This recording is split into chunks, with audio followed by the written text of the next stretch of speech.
Assalamualaikum warahmatullahi wabarakatuh.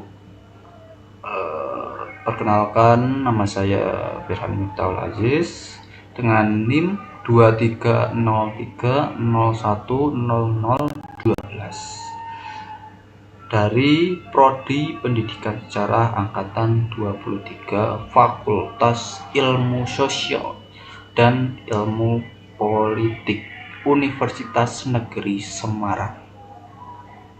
Dalam kesempatan kali ini saya akan mempresentasikan atau menyampaikan hasil dari resensi yang saya buat terhadap dua artikel yang terindeks internasional. Dua artikel ini mengangkat topik yang berbeda namun memiliki benang merah yang sama, yaitu kekuasaan, perlawanan, dan kompleksitas hubungan sosial dalam penjajahan. Nah, dua artikel ini apa saja? Yang pertama ini adalah artikel yang ditulis oleh Takashi Shiraishi yang berjudul The Indies, Chinese and the Syarikat Islam. Kemudian untuk artikel yang kedua ini ditulis oleh Vadim Damir berjudul Dutch Analysis and the Anti-Colonial Movement in Indonesia. Nah, kedua artikel ini saya akses melalui Scopus atau sudah terindeks internasional. Oke, lanjut ke pembahasan. Nah,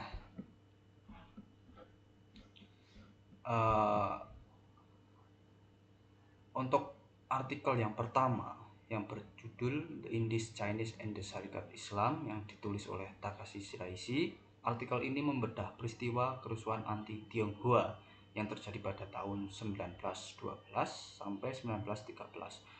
Ya, kurang lebih setahunan lah ya. Tepat ketika Syarikat Islam sedang tumbuh dengan pesat sebagai organisasi masa pribumi pertama.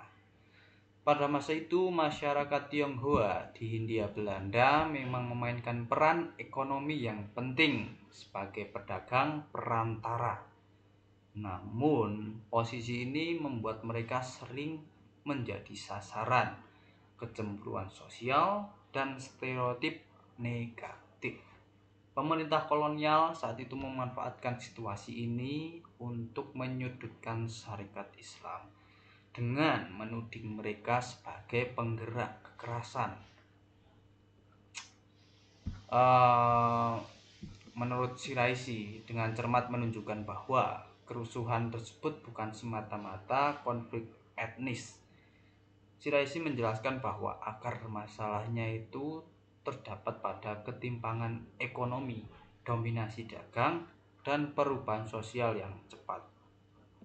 Di banyak kota seperti Solo, Surabaya, dan Yogyakarta, cabang-cabang Syarikat Islam itu terbentuk dengan sangat cepat.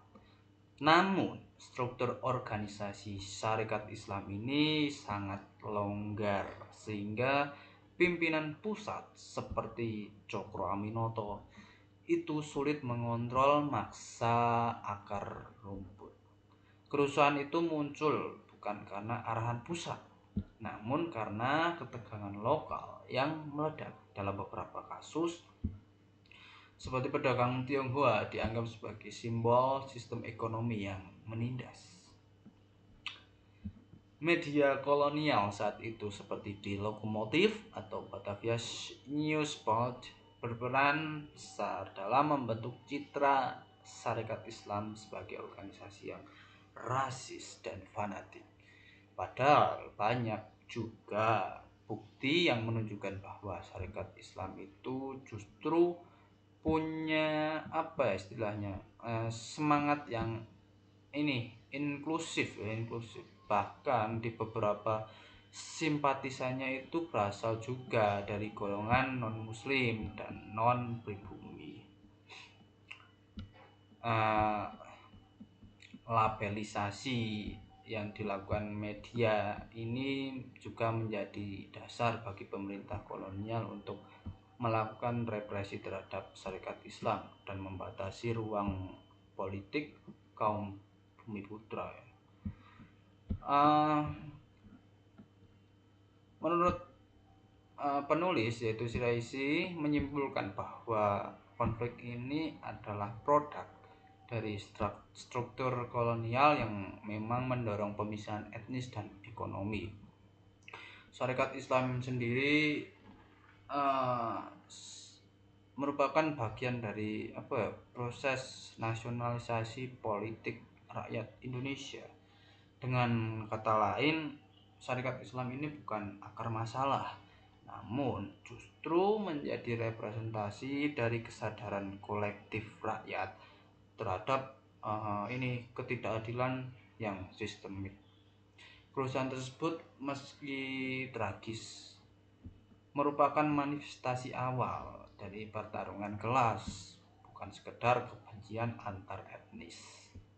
Seperti itu. Kemudian kita akan lanjut ke yang artikel yang kedua yang ditulis oleh Vadim Damir dengan berjudul Dutch Anarchist and the Anti-Colonial Movement in Indonesia. Artikel ini sebenarnya menggunakan bahasa Rusia yang saya kurang tahu, kemudian saya terjemahkan menggunakan bahasa Indonesia. Jadi kurang seperti ini. Artikel ini mengupas sisi sejarah yang telah dilupakan, yaitu solidaritas internasional dari kaum anarkis Belanda terhadap perjuangan kemerdekaan Indonesia. Kaum anarkis ini punya ciri khas, mereka menolak negara, militer, dan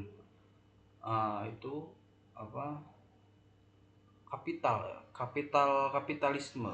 Sejak awal 1900-an itu mereka ini sudah meneriakkan slogan Indie Los Van Holland.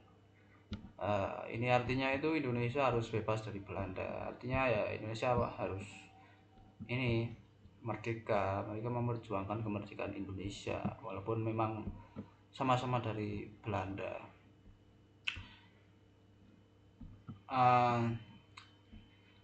Mereka ini merupakan minoritas ya di Belanda karena mereka ini berjuang sendiri,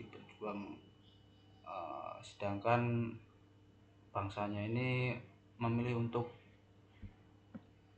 melakukan penjajahan ke berbagai negara, tapi mereka ini malah mendukung untuk Indonesia merdeka. Jadi mereka dapat dibilang sebagai minoritas. Tapi pengaruh ideologis mereka itu menyebar melalui pamflet, kemudian demonstrasi anti militer dan jaringan aktivis global. Momen penting saat yang penting itu saat aktivis anarkis ini berkolaborasi dengan tokoh Indonesia seperti Muhammad Hatta dan Sultan Syahrir di organisasi yaitu Perhimpunan Indonesia atau PI. Mereka ini aktif di Liga Melawan Imperialisme bersama kelompok-kelompok sosialis dan komunis.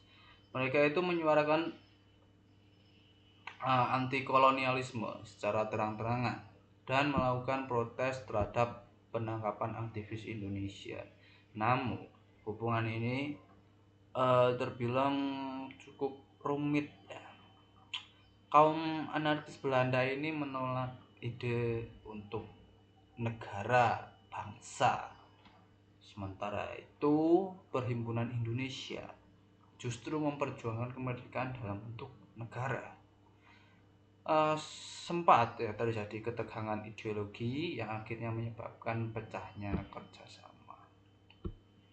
Kemudian setelah proklamasi kemerdekaan 1945, Belanda mencoba merebut kembali Indonesia. Dalam momen ini, anarkis Belanda tampil di garis depan sebagai oposisi vokal.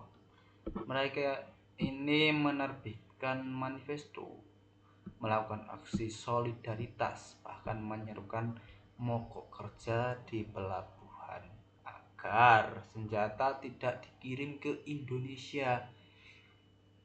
Ini itu menunjukkan ya bahwa dukungan terhadap kemerdekaan Indonesia itu tidak hanya datang dari negara-negara Asia atau blok komunis, tapi juga dari kalangan kiri radikal Eropa yang konsisten menolak kolonialisme.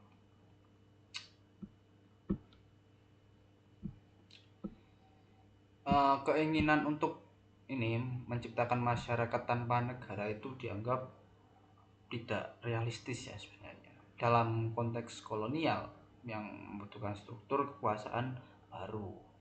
Meski demikian, kontribusi moral dan simbolik kaum anarkis itu tetap penting sih dalam secara global solidaritas anti kolonial. Oke, seperti itu resensi dari kedua artikel tersebut.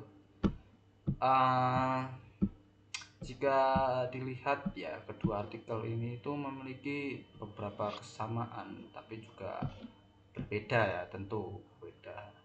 Kalau kesamaannya ini, keduanya ini membahas resistensi terhadap sistem kolonial.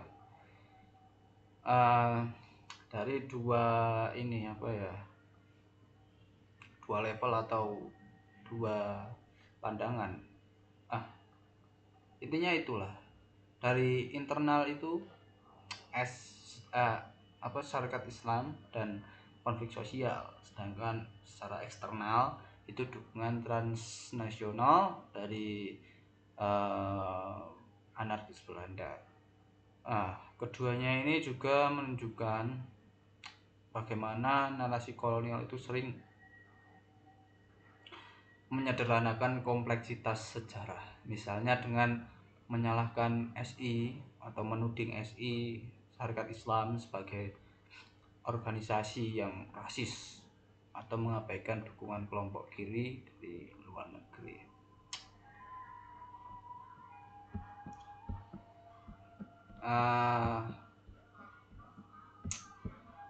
Jadi seperti itu ya, sejarah Indonesia itu jauh lebih kompleks dan berwarna dari yang sering kita pelajari. Syarikat Islam bukan sekedar organisasi Islam. Syarikat Islam ini representasi kemarahan rakyat terhadap sistem yang tidak adil. Sementara itu anarkis Belanda bukan hanya minoritas yang radikal, mereka merupakan suara nurani yang menolak penjajahan, bahkan terhadap bangsa mereka sendiri. Jadi ya seperti itu ya.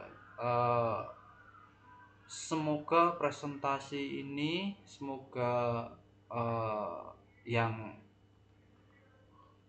saya paparkan, yang saya sampaikan ini bisa menambah sudut pandang baru dan mengajak kita semua untuk melihat sejarah secara lebih kritis, lebih adil, dan tentunya lebih manusiawi.